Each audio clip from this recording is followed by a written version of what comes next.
Hey guys, day 3 of my cleanse. Not going to talk about that so much. I'm going to talk about that later. And really, that's of like minor significance compared to what's going on to our country and what's affecting our world. So today I'm just coming to you in prayer, agreeing with you, standing with you in prayer, knowing that our God is in control no matter what crazy stuff happens in the White House or, what's going on. Um, I'm of course saddened by the violence, and my heart goes out to the family of the girl. Um, there's no place for that. So, anyways, I'm gonna just reverse reel it in like from before today. What I was gonna talk about kind of applies to today, but actually it was what we were talking about in church on Sunday. Um, you know, wow, we just started 2021, and how lovely, how nice. But anyways,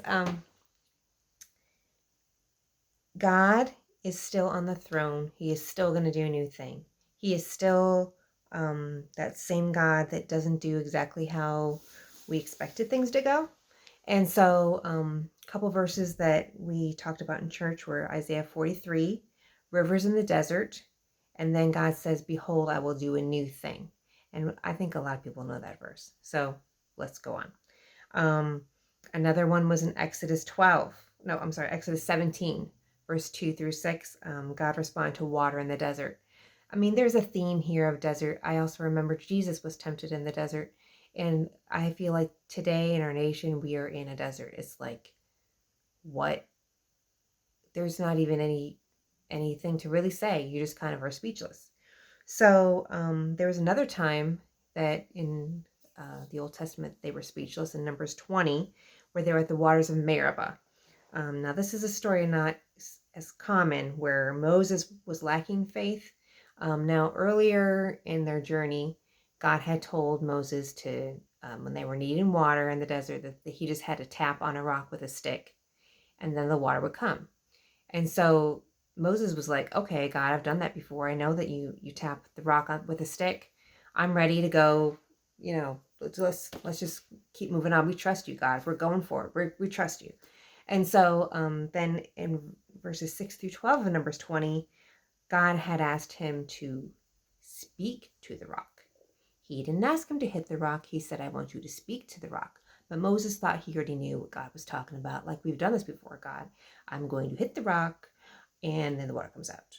And then, so he just kind of like was like going with emotions, like what he already knows God's done before. And he was like, yeah, I got it, God. Like, I've got this.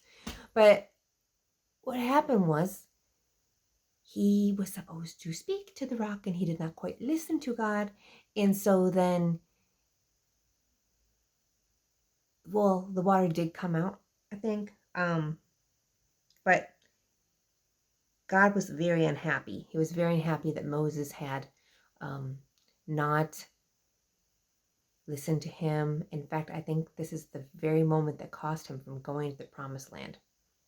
I'm actually pretty certain about that.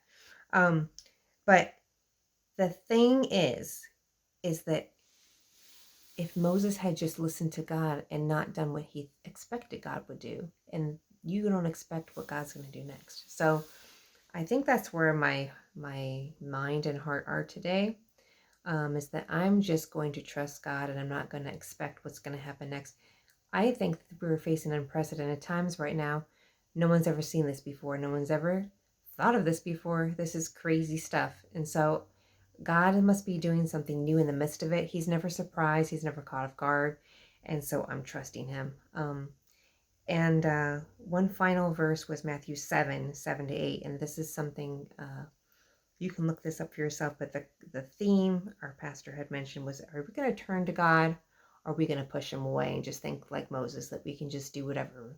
We'll just continue in our own thoughts. And, 2021 is already in the trash now. So we're just going to do whatever. So I would just encourage you guys to all turn to God and be on your faces. And I'm going to be doing that for sure.